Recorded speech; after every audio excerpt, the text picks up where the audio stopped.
Me emociono tanto que me olvido de grabar. Bueno, creo que está grabando ahí. Sí, Ahí está. Bueno, perfecto. Bien, gracias, Carlos.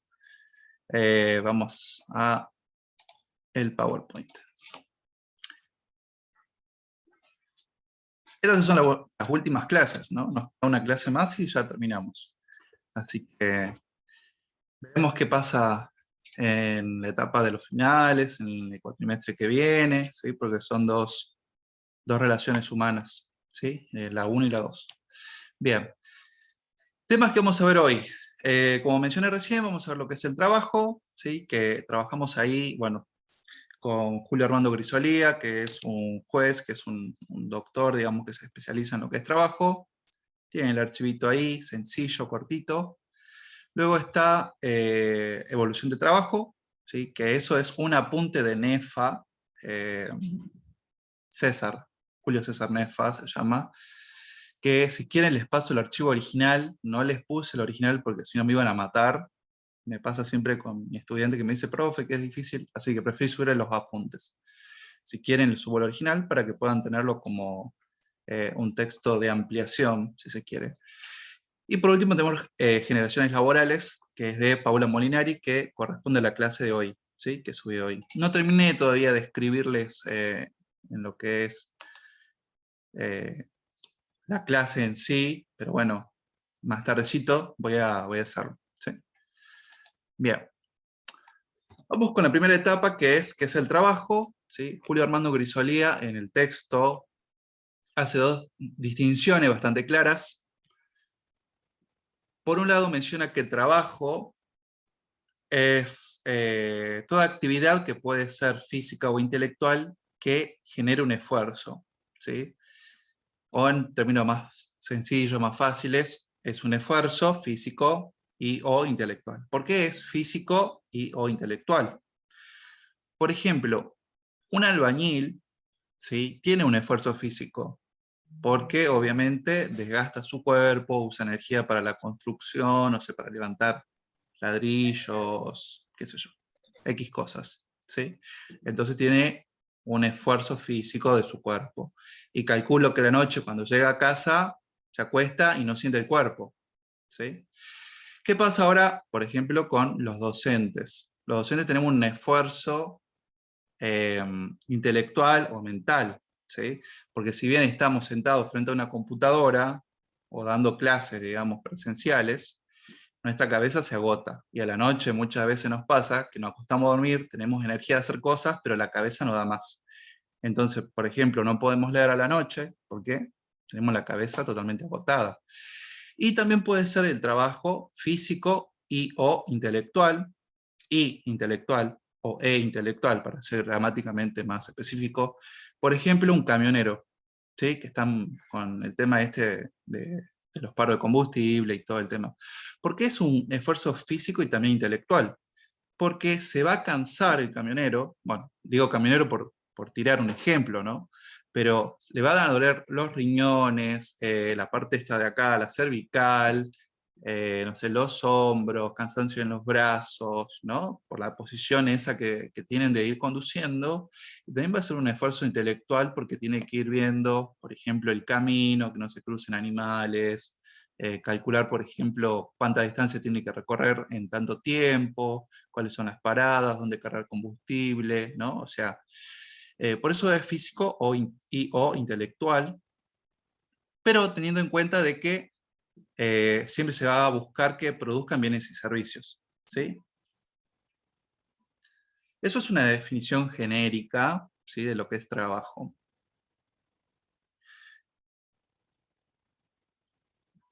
Sin embargo, Julio Armando Grisolía menciona lo que es el derecho laboral, ¿sí?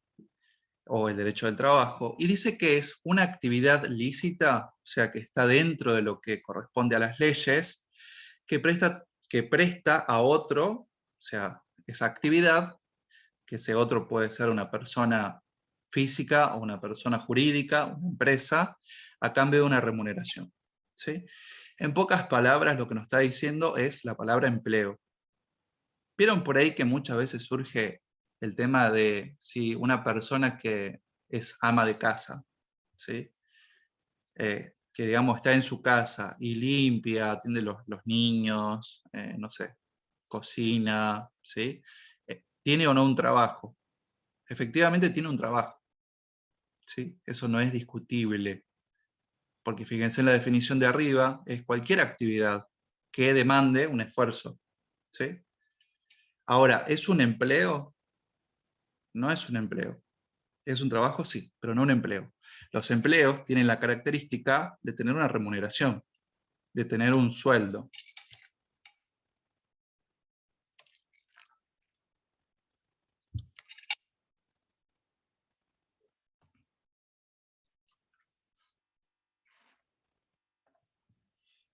También Julio Armando Grisolía entra un poco más, digamos, en lo que respecta a tipologías o tipos de trabajos.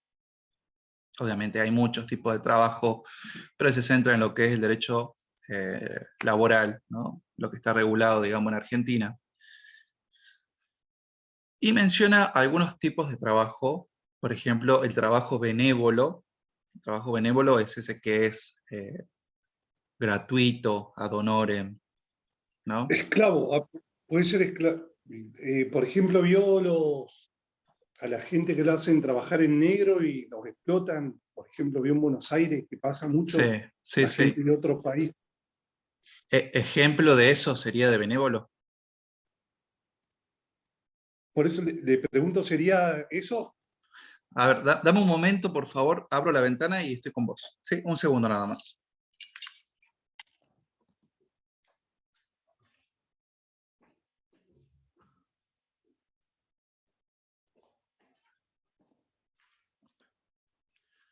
Bien, disculpa, estoy un poco acalorado, así que abrí la ventana. El trabajo benévolo es Todos acá. aquel que uno lo hace en forma gratuita, por caridad, digamos. No entraría el tema de la esclavitud, ¿sí? La esclavitud laboral que hasta el día de hoy existe, ¿sí? No entraría en esa clasificación. Trabajo benévolo, por ejemplo, sería una mujer que va a la iglesia a limpiar los pisos de la iglesia, que suele pasar. Yo tengo una tía que hace eso. Eso es trabajo benévolo. O sea, hace una actividad sin nada a cambio. Una persona que trabaja, por ejemplo, en Cáritas, o que trabaja en Techo, o que trabaja en los bomberos voluntarios, eso es benévolo. ¿Sí? Eso iba a preguntar. ¿El bombero voluntario entra? Sí. Sí, si es voluntario, sí. Si cobra un sueldo, ya no entra. Sí, sí, son claros ejemplos. Si trabaja en alguna ONG, no sé, Greenpeace, alguna cosa de esas, también es benévolo. ¿Sí? Eso está también, y si quieren pueden ampliarlo, en la ley 2744, 20.744, que es la ley de contrato de trabajo. ¿Sí? Si no mal recuerdo, está entre los primeros artículos, creo que es el 9, el 5, por ahí. ¿Sí? Que ahí especifica lo que es trabajo benévolo, ¿no? Bien. Otro tipo de trabajo que también está y clasifica lo que es el derecho laboral, y también Julio Armando Grisolía, es el derecho, perdón, el trabajo familiar. ¿Sí? Dice este señor que el trabajo familiar tiene una contraprestación que no necesariamente es económica.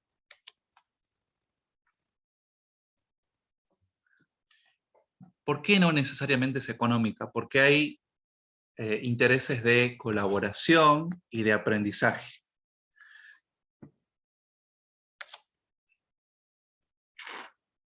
Eso es el trabajo familiar. Por ejemplo, un chico, no sé, adolescente, ¿no? Que trabaja en una carpintería con su padre que es carpintero, es su trabajo familiar. No está el padre obligado a darle dinero económicamente hablando, o sea, no está obligado a pagarle un sueldo, pero en contraprestación, ¿qué se lleva ese chico? Se lleva, por ejemplo, el aprendizaje, como por ejemplo hacer un mueble, cómo usar una ilustradora, cómo, no sé, seleccionar las tablas, el tipo de madera, por ejemplo. ¿Sí? A eso hace referencia el trabajo familiar. No necesariamente tiene que ser, por ejemplo, un trabajo de este tipo, sino un hijo que trabaja en una panadería, ¿no? Aprende a hacer pan, por ejemplo. Bien, hay otra clasificación que es el trabajo amateur, que tiene que ver con aquellos trabajos que tienen más que nada un fin cultural, un fin deportivo, eh, que no es que una empresa les pague un sueldo, sino que ellos viven gracias a los sponsors. Por ejemplo, algún club de rugby, ¿sí? Por ejemplo, los Pumas, ¿no? Que viven gracias a los sponsors de Renault, no sé otro sponsor tienen los Pumas. Por ejemplo, ¿sí? No sé, algún trabajo cultural, no sé, alguna obra de teatro, ¿sí? Que depende exclusivamente de los que es sponsors. ¿Qué más? Tenemos trabajo autónomo, ¿sí? Eso es otra clasificación. El autónomo, como saben, son aquellos monotributistas, responsables inscriptos, que dependen de ellos mismos, digamos, para poder tener un sueldo, un ingreso de dinero, ¿sí? Y por último tenemos el trabajo en relación de dependencia, ¿sí? Que es justamente a lo que Julio Armando Grisolía hace esta especificación acá abajo, ¿no? De actividad lícita. El trabajo en relación de dependencia es aquel donde el común, digamos, que nosotros todos nos imaginamos, que nosotros dependemos de una empresa, dependemos de un jefe, ¿sí? Dependemos del sueldo que estos personajes, digamos, nos van a pagar, ¿sí? Obviamente tienen también unas cuestiones de por medio, que qué significa dependencia, ¿no? O sea, dependencia específicamente refiere a una dependencia técnica, una jurídica y una económica. Jurídica porque la empresa nos pone a nosotros sanciones, por ejemplo, si llegamos tarde, si no sé, llegamos alcoholizados, si golpeamos a un compañero, ¿sí? Eso es una dependencia jurídica. Una dependencia económica, dependemos exclusivamente de ese sueldo, ¿sí? Que esta empresa nos va a proveer. Y una dependencia técnica, que depende de los objetivos que nos imponga nuestro jefe o esa empresa. ¿Sí? Por eso es una relación de dependencia, y este tipo de trabajo, la característica que tiene es que justamente hay un sueldo, una remuneración. ¿Estamos? Bien. Ahora que sabemos lo que es un trabajo y las clasificaciones que hay según el derecho laboral argentino, ¿sí? Vamos a ir a cómo el trabajo ha ido evolucionando paso a paso. Profe, escribieron ahí en el chat que hay compañeros en espera. A ver. A ver, a ver. Pero no me parece a mí para aceptarlos.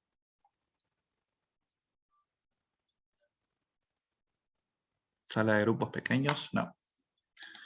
¿Quién entró? ¿Emanuel? ¿Estás acá? Creo que él era, porque cuando entré me decía el tema de ser anfitrión. Pero tienen que ponerla con B, que es la clave. Porque no me aparecen acá los chicos que quieren entrar. A ver.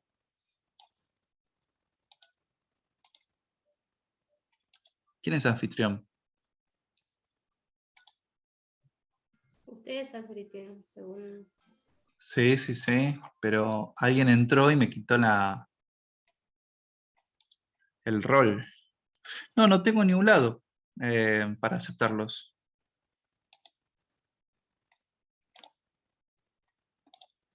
No, a mí me figura que usted es anfitrión. No, no le pasó a usted ya. Sí, pero a lo que voy es que, a ver, Capaz ir a poner la contraseña.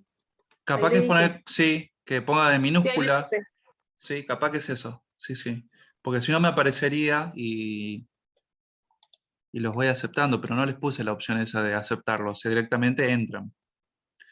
Bien, sí, creo que es la clave. Bueno. Les decía. ¿Pueden ver? ¿Pueden ver, Sí, chicos? profe. Bien. Les decía que Nefa, que es Julio César Nefa, habla y hace una distinción sobre 3 tipos de etapas en la cual el trabajo ha ido evolucionando, y cada una de ellas tiene características específicas. La primera de ellas es el trabajo tradicional, que se da antes de la Revolución Industrial, estamos hablando del año 1750, ¿sí? Se da antes a esto.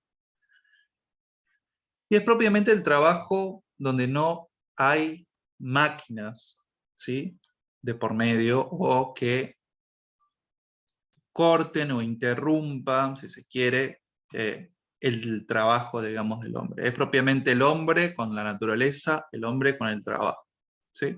El típico caso que tenemos acá en la imagen son 2 granjeros, ¿sí?, que están trabajando con herramientas, con picos, ¿sí? No necesariamente tienen que ser campesinos, personas relacionadas con lo que es la parte de agricultura, sino también con, por ejemplo, personas que trabajan con panadería, peluquería, no sé, haciendo zapatos, muebles, ¿sí? Siempre y cuando no intercedan la industrialización. A partir de 1750 el mundo cambia, ¿sí? Y es acá donde aparece esta palabra industrial, justamente por la revolución industrial, que sea en Inglaterra. Y acá es donde todo empieza a cambiar y a tener otro sentido diferente. En primer lugar, aparecen las máquinas a vapor, luego van a aparecer las máquinas a combustión, que funcionan con petróleo, y en una tercera etapa, digamos, las eléctricas. Pero es importante pensar de que, por ejemplo, en lo que es el trabajo tradicional, si una empresa quiere hacer pulóveres o suéteres, va a tardar bastante. ¿Cuántas horas tarda en hacer suéteres una persona tejiendo? O cosiendo, ¿cómo dice? Tejiendo, ¿no? Tejiendo. No sé, una semana. Un Bueno, día, sí. Sí, más. tejiendo. tejiendo, sí, pero ¿cuánto puede tardar? Con toda la furia un día, ¿no? No, creo que con toda la furia, una semana y media, semana. Depende, claro, Sí, una semana, semana y media. sí, No, bueno, pero La depende, cantidad de horas digamos, que le de... dedique. Si es chiquito, si Claro, es grande el tejido, obvio, pero exactamente, depende digamos, si es una chiquito o si es grande. bufanda puede Ujú. tardar un no. tiempito. Y si es para mí, no sé, 6 semanas más o menos.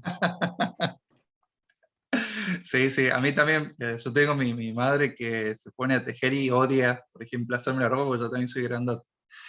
Bueno, ella tarda un montón, un año casi, pero no le pone tantas pilas.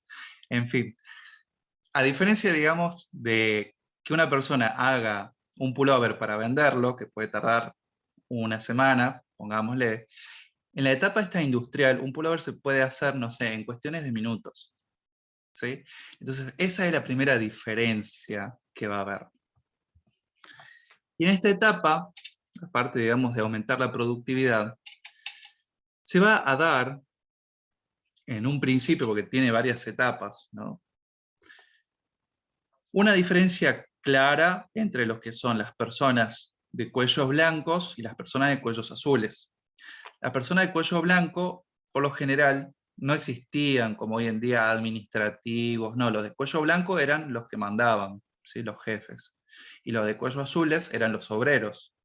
Tenía que ver con la ropa, ¿no? O sea, los de cuello azules trabajaban en la fábrica, eran los obreros, y los de cuello blanco estaban en las oficinas. Fíjense que existe esta diferencia entre los que tienen, digamos, más jerarquía y los que no. Es simple. Es uno y otro, nada más. Y se produce, obviamente, en masa. Y es acá donde aparece lo que es el Fordismo, y se produce en masa.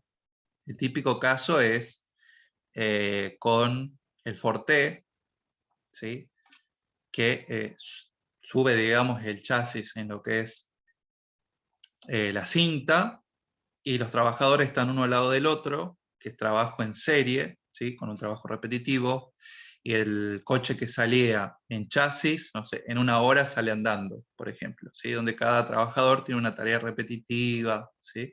Hay incluso una imagen ahí que es de Chaplin, Charles Chaplin. Creo que nosotros la vimos también, ¿no? En un video. Bueno, es ese paradigma, es ese modelo, digamos, de trabajo del Fordismo, que en esa etapa, digamos, las empresas, las fábricas son grandes, proporcionan todo para que funcione.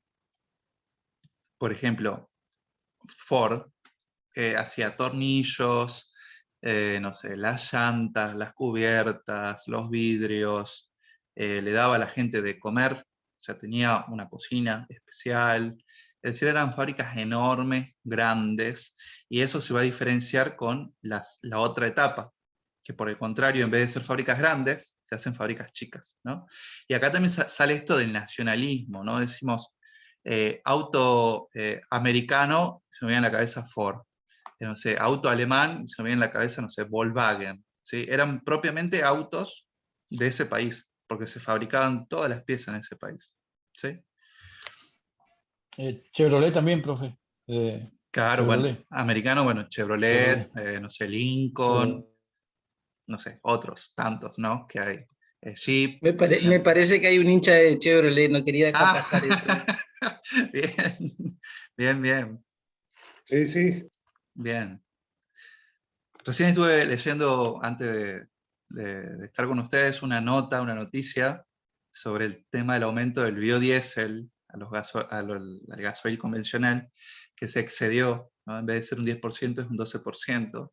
Y hablaban de cómo le va a afectar eso a los motores de Ford y de Chevrolet. Me acuerdo de eso. Bueno, no sé. Si alguna vez alguien se mete en mi cabeza, va a ir y va a volver, digamos, a 1000 por hora. Pero bueno. En fin, lo que es la etapa industrial tiene esas características de ser grandes, ¿sí? Empresas grandes que proporcionan todo el material para que la empresa funcione. Y les digo, no les di el texto completo de NEFA porque lo iba a marear, porque habla de diferentes etapas dentro de la misma. Entonces dice que son como ciclos, ¿no? En la etapa industrial hay un ciclo de crecimiento, uno donde se estanca, o sea, llega a su tope, y uno donde cae, ¿sí? Es, digamos, como una curvita que hace, ¿sí? Cada una de estas etapas que estamos viendo. Entonces, ustedes en el apunte van a ver, por ejemplo, que habla de que los sueldos en la etapa fordista son muy buenos, que las personas, por ejemplo, están agremiadas a grandes sindicatos, que tienen trabajos eternos, que pueden, por ejemplo, ascender, ¿sí? Que era común eso, es verdad. Pero eso es en la etapa plena, digamos, del fordismo o de la época industrial, ¿sí? Obviamente, en la primera etapa de lo que es la parte industrial están los derechos, por ejemplo, de los trabajadores que pelean para tenerlos, por ejemplo, horas de trabajo limitadas, el tema de las vacaciones, elementos de protección personal, ¿no? Que los niños no trabajen, las mujeres embarazadas tampoco. Esa es la primera etapa. En la segunda etapa están ganados esos derechos y los trabajadores tienen buenos derechos, tienen buenos trabajos, trabajos que duraban toda la vida y que alcanzaban muchísimo el dinero ese. Por ejemplo, yo me pongo a pensar, ¿cómo puede ser que la única persona que trabajaba hace años era mi abuelo y mantenía, digamos, a la abuela y a 8 hijos? Un sueldo. ¿Cómo hacía? Y los sueldos eran mejores, a diferencia de ahora, ¿no? Eso también tiene que ver, digamos, con esta etapa del fordismo, que le digo que es como en su máxima plenitud. Y luego tenemos esta caída, ¿sí? Que es donde se pasa a la etapa número 3, que es la postindustrial, que se da en el año 70, ¿sí? En 1970. No estoy seguro, se me está yendo en los números, pero es con la crisis del petróleo.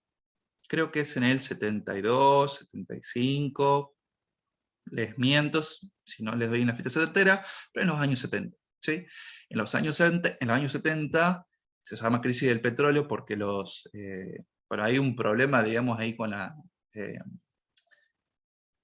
la Unión socialista soviética, ¿no? Que era la URSS, y los Estados Unidos, y los países árabes, ¿no? Que Estados Unidos, no sé, ataca a no sé qué país que era de los árabes, bueno, se molestan y deciden no vender más petróleo a los Estados Unidos, y a todo Occidente que lo apoyaba, era así. Y ahí es cuando los precios de los combustibles suben, y todo, digamos, empieza digamos, a transformarse y a tener otra mirada diferente a lo que era antes. Por ejemplo, vieron que los motores de los autos viejos son V8, V6, no sé. Creo que el motor más chico que al menos yo sé es un 3.0, un 2.0, y creo, ¿no? Un 3.0 fácil, pero venían motores grandes como 5.5, 6 litros, que chupaban cualquier cantidad de combustible, porque eran baratos. Sí, la mayoría, claro, la mayoría eran V8 o V6. Claro, 69, 72, por ejemplo, eran V6, sí, motores grandes, la verdad. motores Mucho consumo grandes, de mucho combustible. consumo, exactamente, sí, sí, Sí. tal cual. Por ejemplo, no sé, tiro Falcon por decir, ¿qué motor tiene Falcon? ¿Algún fanático de Falcon? 3.6. Ujú. ¿Y algún fanático de Chevy? Bueno, y yo tengo una Brava 69, tiene una V6. Ah, un V6, bien. ¿Qué es? 3.0. Tiene V6. No, más. Motor 230, un motor 230 tiene, 230, bien. un V6. Bien. Sí, Motores motor grande. motor Es una grande, camioneta, una pickup. Sí. sí, sí. Motor grande, consume mucho combustible porque el combustible era barato, ¿sí? Fíjense, si lo comparamos hoy en día, los motores vienen, los famosos Dowsing, que son 1.0, 1.3, motores chiquitos, ¿no? Eh, Igual pasaba con los juguetes y las diferentes cosas que se producían antes de los años 70. Por ejemplo, producir juguetes tenía un plástico muy duro, muy resistente, que obviamente el plástico se produce con petróleo, y que se podía tirar al piso y no se rompía el juguete, ¿sí? Eran de mucha calidad. Doy de ejemplo juguetes, hay Los otras cosas. Duravit. ¿Cómo? Duravit. Duravit. O sea, duraban toda la vida. Sí, sí. Eso me delata la edad. Ah, mira, ¿era una marca? Sí, viejísimos son. Mira, no, no los conozco. No los conozco. Pero bueno, por ejemplo, yo recibí juguetes de un primo que no sé ahora cuántos años tiene, pero es más grandecito que yo, y eran juguetes de mucha calidad, ¿no? Que bueno, eran juguetes justamente de los años 60, de los años 50, ¿no? Bastante lindos. Tenían años y estaban impecables, justamente porque duraban mucho, tenían otro tipo de material. Pasaba lo mismo con los electrodomésticos, las heladeras grandes, ¿no? Que consumían mucha electricidad. Que bueno, el día de hoy mi abuela tiene una Siam, digamos, no sé qué año, que lo único problema que tiene es que agarra la corriente. O sea, si vas a robar la comida y no sabes que agarra la corriente, te quedas ahí pateado, pero es lo único, y sigue andando. Nunca un mantenimiento, nada. Sí, ahora que usted dice, profe, sí, se me vino a la mente, porque era una cultura de productos de alta calidad, o sea, rendían mucho. Y se me vino la marca esa Siam, la heladera Siam, Siam. claro, sí, Sí, sí, heladera Siam. sí. No sé qué tanto sería de calidad, porque hay textos que cuestionan la calidad. Pero sí puedo decir, digamos, que le ponían mucho petróleo, eso sí, es seguro. Entonces, heladeras que eran grandes consumen obviamente mucha electricidad y mucho petróleo. La electricidad se hace con petróleo. En fin, con este cambio, con esta crisis del petróleo, lo que se hace es cambiar todo lo que es la producción, ¿sí? Esto estamos en la etapa postindustrial. Entonces, ¿quién es pionero en esta etapa de achicamiento, de eficiencia? Va a ser Toyota. Es acá donde está el toyotismo, donde los motores grandes lo hacen chicos, ¿sí? Donde, por ejemplo, el trabajo ya no se hace al lado de esta cinta que todos hacen el trabajo repetitivo, sino que todas las personas pueden aportar ideas, ¿no? Pueden aportar, por ejemplo, diseños, se empieza a diversificar no solamente, digamos, los modelos de los autos, sino también el trabajo. ¿Se acuerdan que yo recién le decía que existía el cuello blanco y el cuello azul? En las etapas, digamos, postindustriales existe el que trabaja en marketing, el que trabaja en contabilidad, el que trabaja, no sé, en la parte de producciones, el que trabaja en la parte de logística, el que trabaja en publicidad, el que trabaja, no sé, en recursos humanos, ¿sí? Eso también se va, digamos, a traspasar las fronteras de las empresas y también afecta a las universidades, a las escuelas. Una persona, por ejemplo, de años, estudiaba hasta, no sé, la primaria y podía dar clases, o podía ser enfermero, ¿sí? Hoy en día no. Hoy en día tiene que hacer jardín, primaria, secundaria, terciario, universitario y seguramente un posgrado, ¿sí? Para poder ser enfermero, ¿sí? Entonces fíjense en cómo todo esto ha ido cambiando, ¿sí? Y así también se cambia la forma de trabajo, ¿sí? Fíjense en que en la etapa industrial yo le hablaba de un trabajo que era bien pago y que duraba mucho tiempo, ¿sí? En esta etapa postindustrial es lo contrario, empieza a hablarse de flexibilidad. Las empresas contratan personal según la demanda, según el stock que se pida, ¿sí? Entonces, una persona podía trabajar X cantidad de horas, o capaz que no, o podía trabajar X cantidad de días, o capaz que no, ¿sí? Nosotros la vivimos mucho en los años 90, el tema de la flexibilidad laboral, ¿sí? Entonces, eso es otra consecuencia también, y que se va a ver afectado, vamos a ver luego, en lo que son las generaciones laborales, ¿sí? El tema de la flexibilidad y este quiebre de los años 70. Referente de los años 70, Margaret Thatcher, Ronald Reagan, ¿sí? Son los que impulsan esta flexibilización en los años 70. ¿Sí? Obviamente son dos países, digamos, que en esa época eran muy potencias y todos los demás países tienen que seguir, digamos, esas corrientes neoliberales, o neoliberales, en los años 70, que Argentina también lo hizo, ¿no? En la época militar, ¿sí? En los años 70. Entonces fíjense que todo esto va cambiando, ¿sí? Fíjense en que acá yo les puse etapa digital, ¿sí? Postindustrial, pero también EFA lo llama de los conocimientos, ¿sí? Porque tiene más valor un conocimiento que un producto. Explico. Por ejemplo, en lo que es la etapa industrial, el Ford T es un producto, ¿sí? En la etapa postindustrial no necesariamente tiene que ser un producto tangible que lo podamos tocar. Puede ser una idea. Las ideas hoy en día valen mucho más que un producto. Por ejemplo, Uber.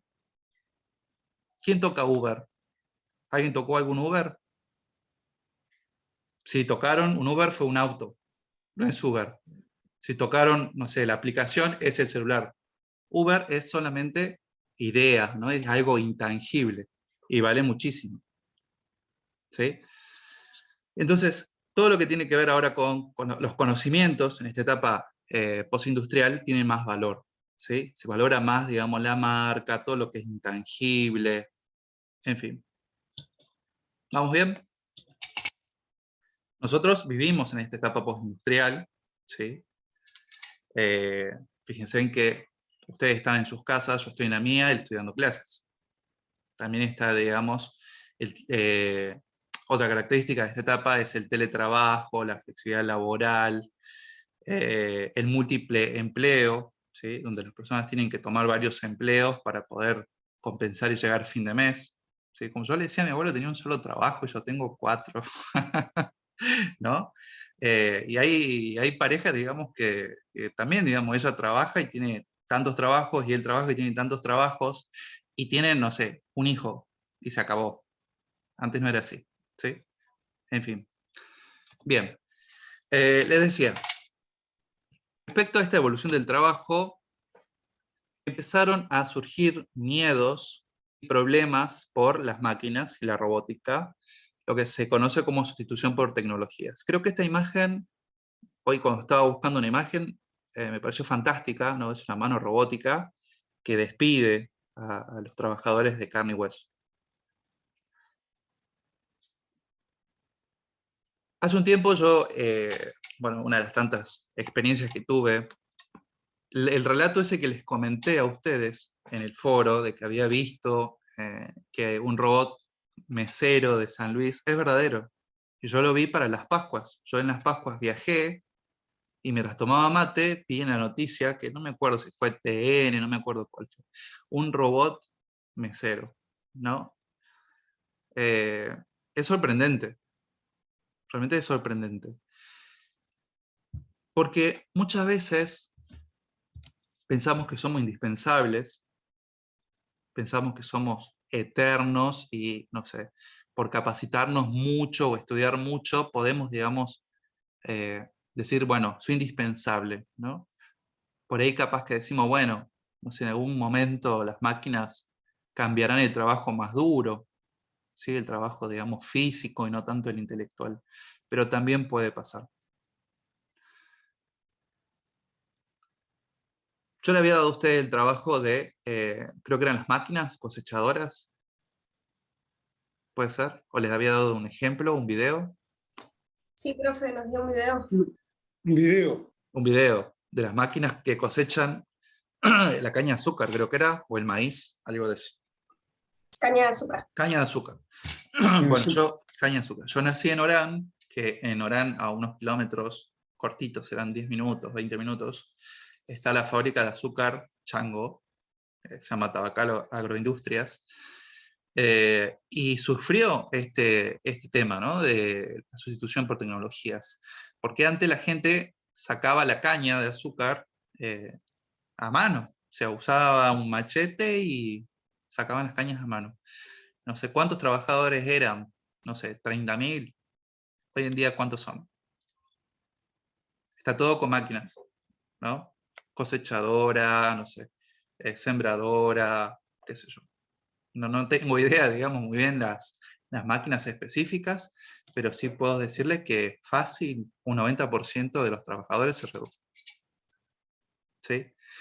Ahora, podemos decir, bueno, el trabajo intelectual no se va a reemplazar, ¿sí? Por ejemplo, profe, usted va a tener trabajo toda la vida. No es así. ¿Por qué no es así? Porque hay cursos que son autodirigidos. No es necesario que dé clase yo. Hoy con lo que es plataforma Moodle, cualquier persona puede hacer cursos autodirigidos. No necesariamente tiene que tener un docente. Por ejemplo, ¿sí? ¿Qué pasa con la inteligencia artificial? Que existe. Y les doy un ejemplo. Cuando ustedes hablan delante de su teléfono y dicen comida para perro, le va a surgir toda una semana comida para perro. Inteligencia artificial. ¿Hace falta gente de marketing? No. El celular lo hace todo. ¿Sí? Entonces, la pregunta del millón es, ¿qué hacemos con la gente que pierde su trabajo o podría perder su trabajo ante esto? ¿Qué podemos hacer? Es una pregunta abierta y de debate. O sea, yo no tengo la respuesta. Por ahí reubicarla en el mismo lugar, pero haciendo otra actividad. Puede ser. Uh-huh.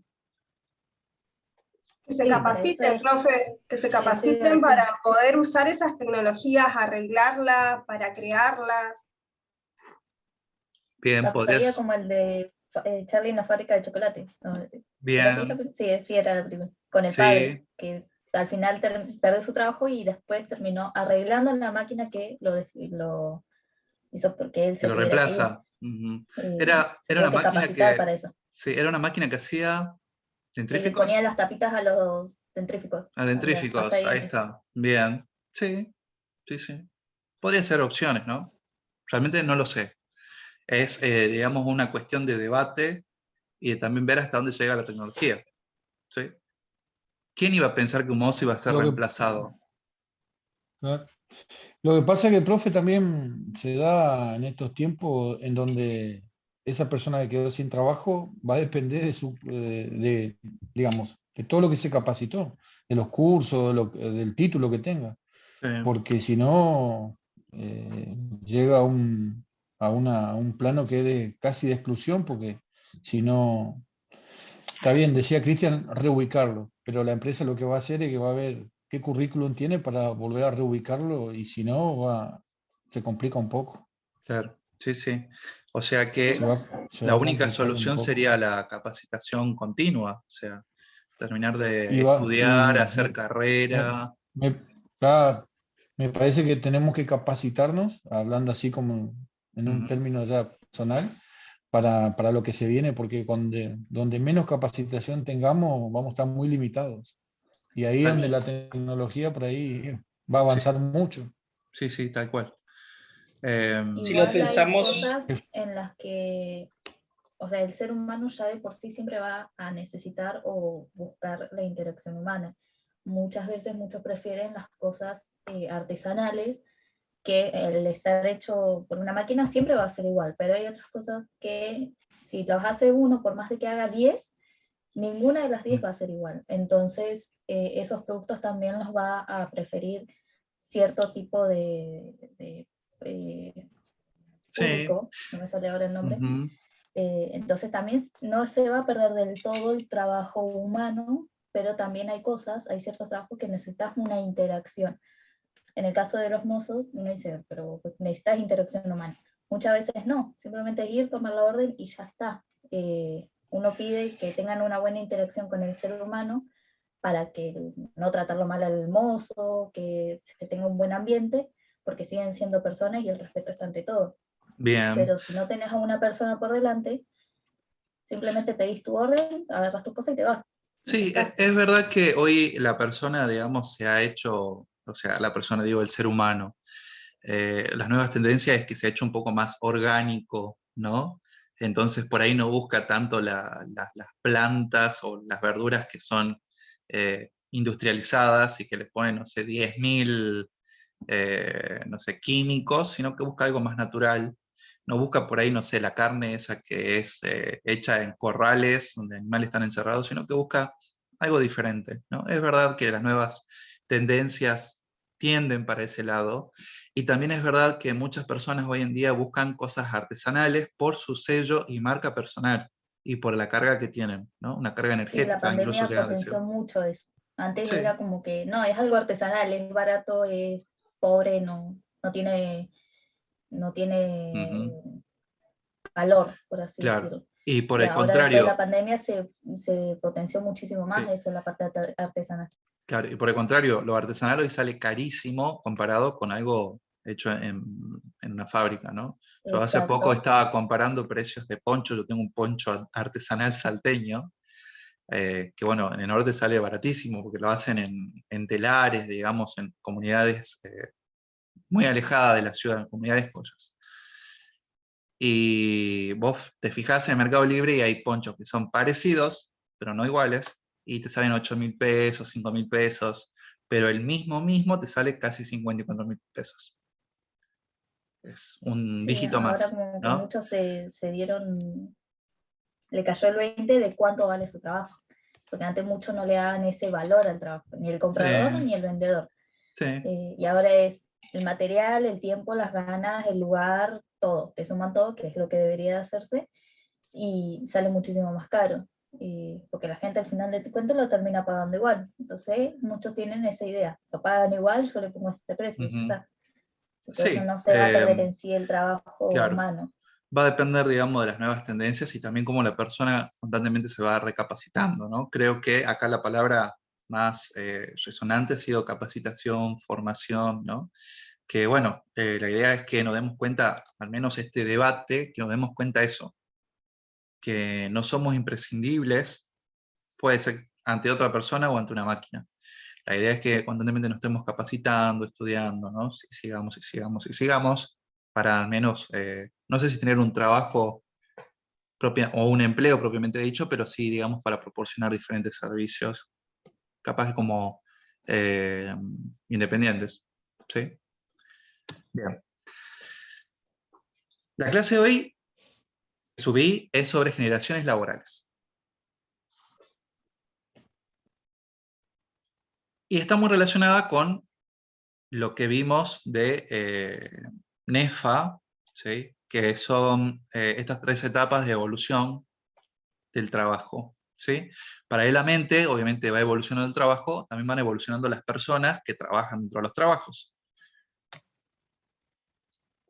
Hay un autor que se llama Chain, que nosotros no lo trabajamos, que él habla de que el trabajo es subjetivo y subjetivante, ¿sí? Es subjetivo porque cambia, porque el trabajo cambia porque la persona, digamos, tiene una carga, ¿no?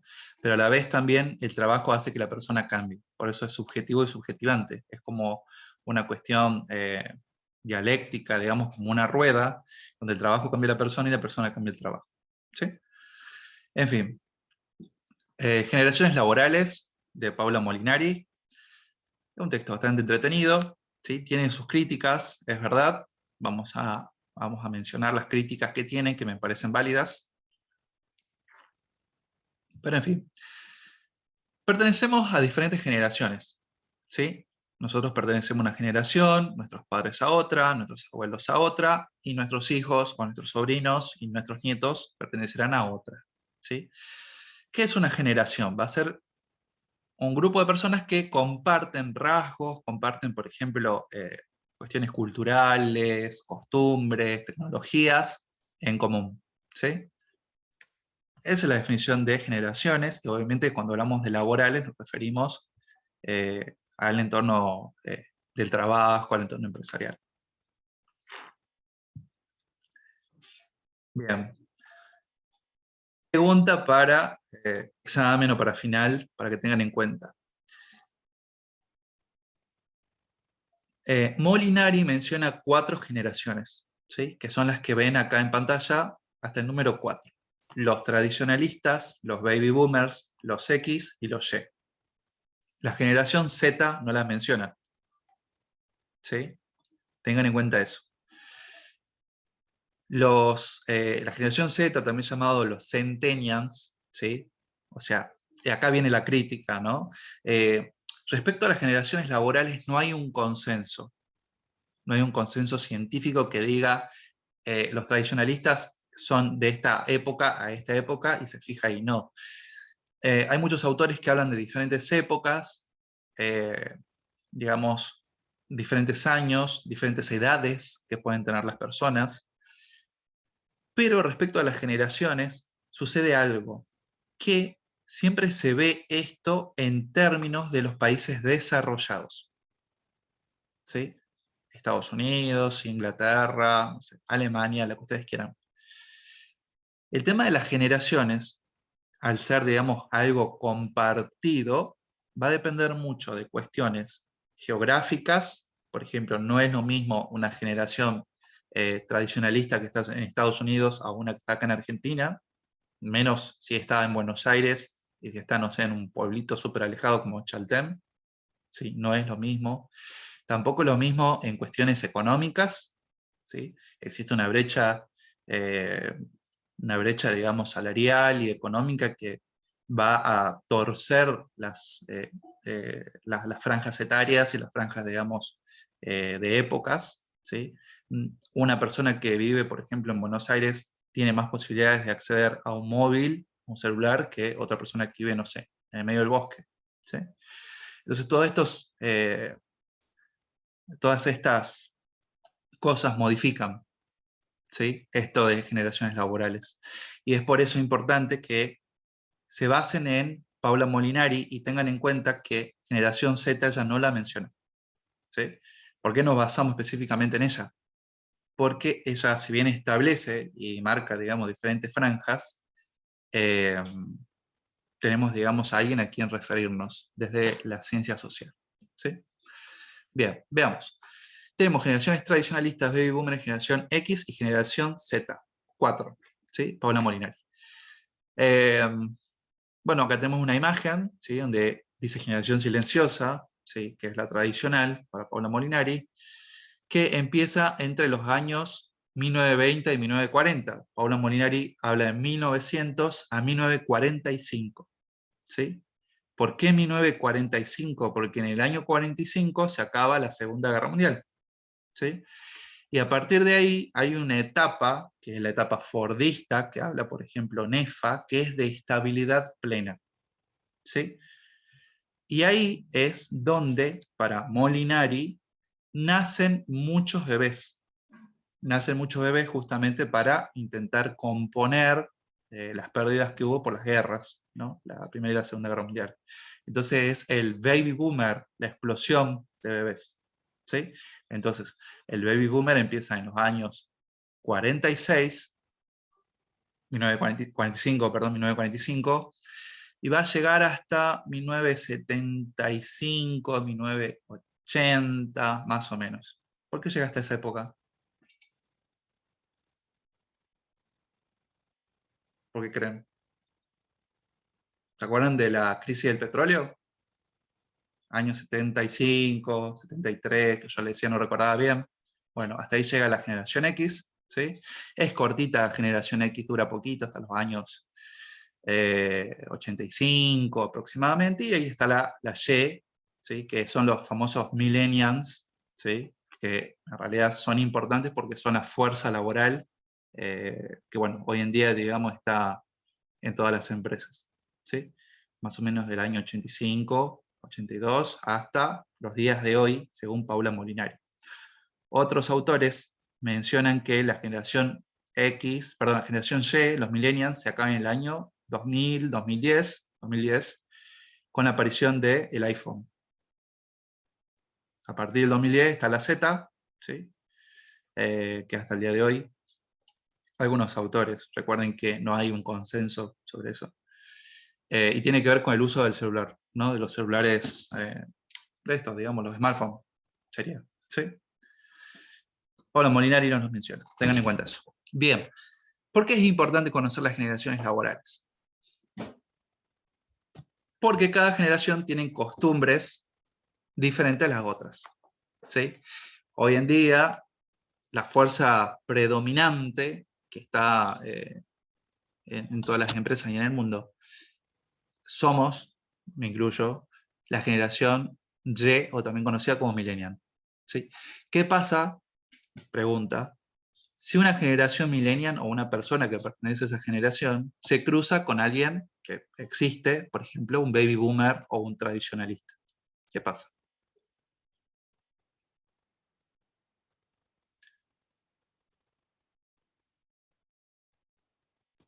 Y tienen distintos puntos de vista, profe. Muy bien. Tienen, Distintos pensamientos. vienen de distintos Distinta época. pensamientos. Ujú.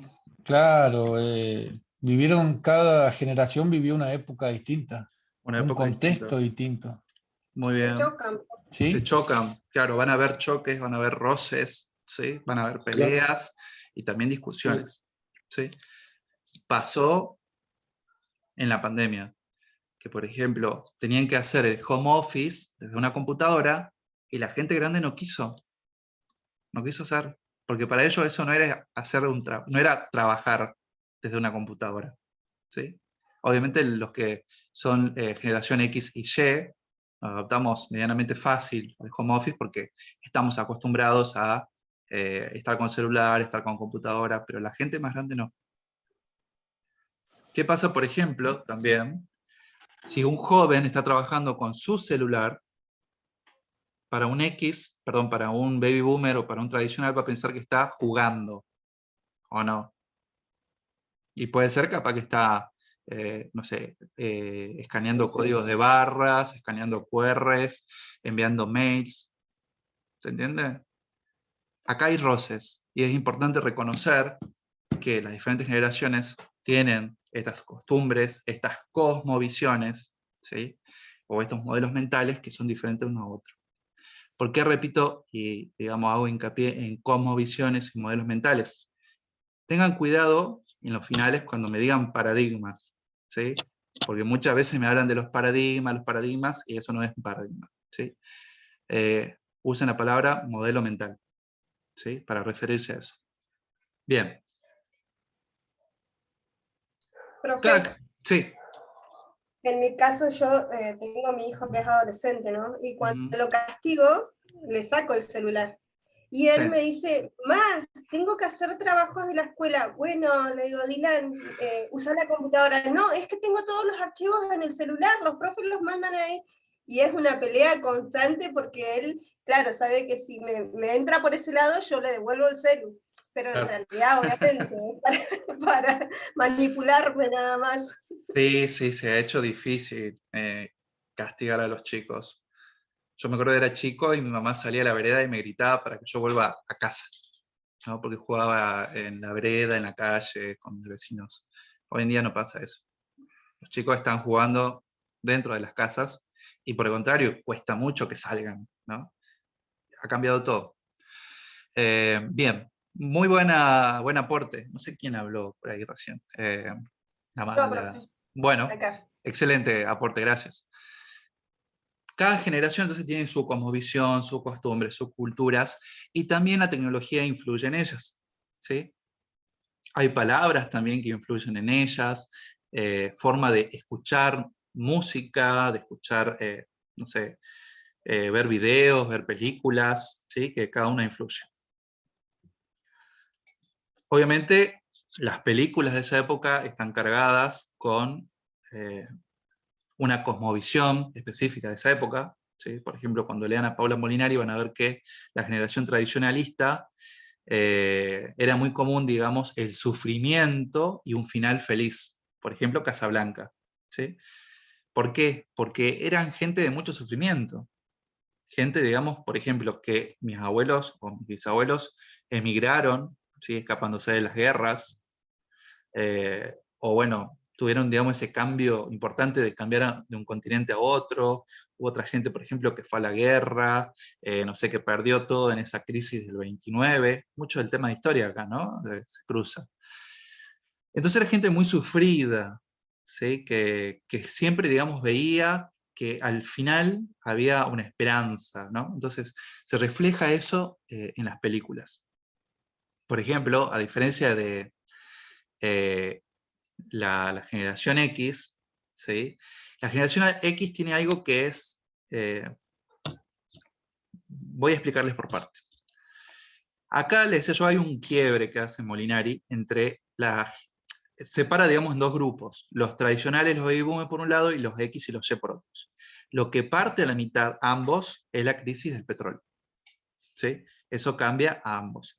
Dice que con la crisis del petróleo, muchos baby boomers que estaban muy bien, que trabajaban muy bien, que tenían crédito, que ganaban buena plata, y que eran, digamos, queridos por las empresas, pierden sus trabajos debido a la tercerización.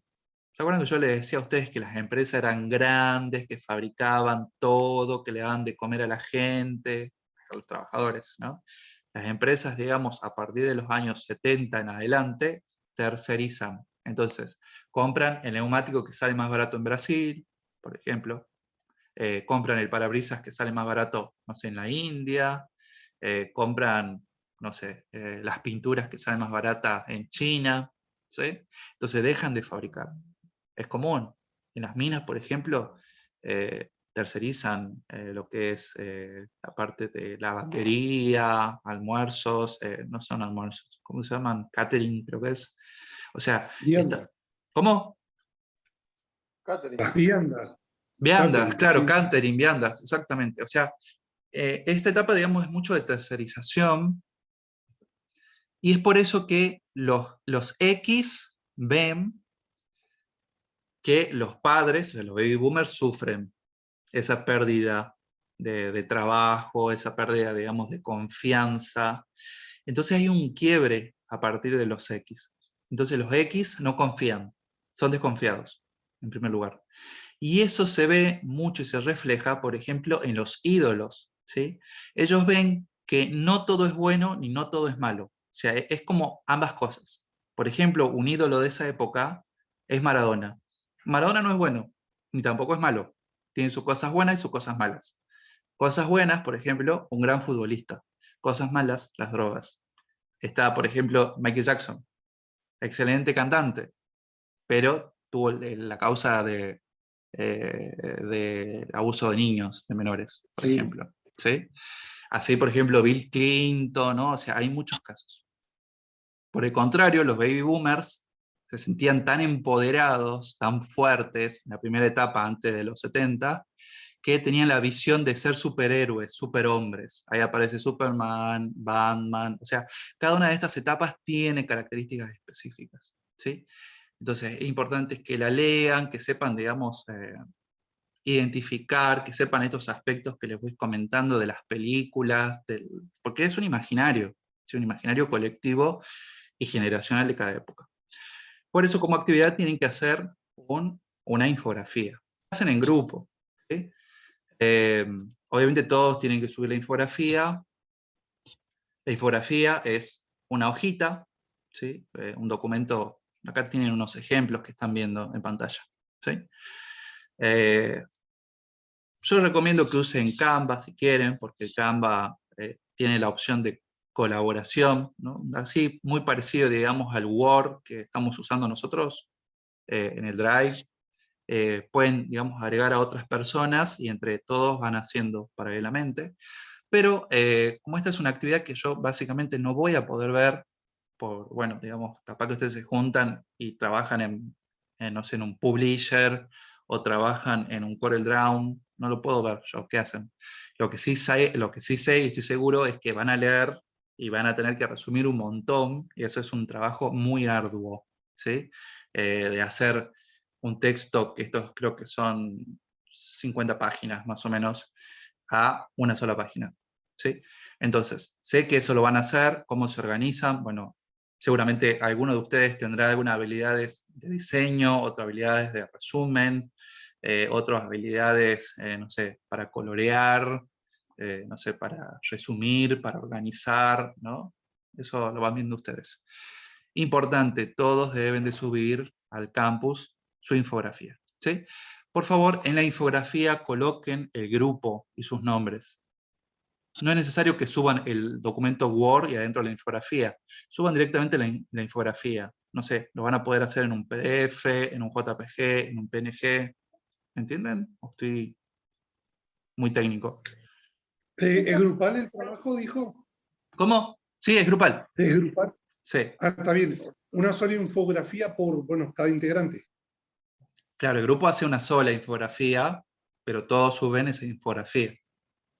Sería. Sí, ¿Entienden? como vinimos Como vinieron los haciendo, trabajos. exactamente. ¿Sí? O sea, depende de cómo ustedes se organizan, ¿sí?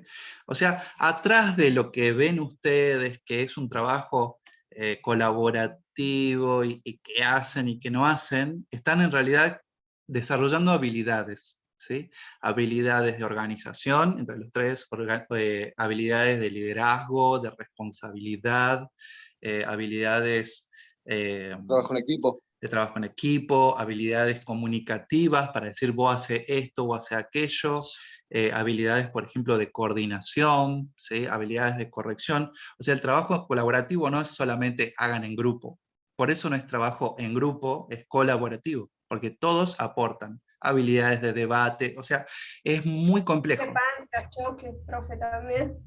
¿Eh? Se arreglan, obviamente, pero discrepancias y choques igual. Obviamente, y de eso se trata las relaciones laborales. ¿Se acuerdan que habíamos hablado que son esos vínculos que hay dentro de las organizaciones, pero no necesariamente tienen que ser buenos, o sea, pueden ser malos y pueden ser buenos. La idea es justamente, ahí estoy dando un final, la idea justamente es comunicarnos, intentar llegar a puntos de encuentro, ¿no? Aportar ideas, de eso se trata la materia, y de eso se trata toda esta trayectoria que han tenido hasta ahora, ¿sí? Bien, les explico. Infografía, son como lo que ven acá. Pueden trabajar con Canva, con Platzi, con PowerPoint, con Paint, con CorelDRAW, con Publisher, con lo que ustedes quieran.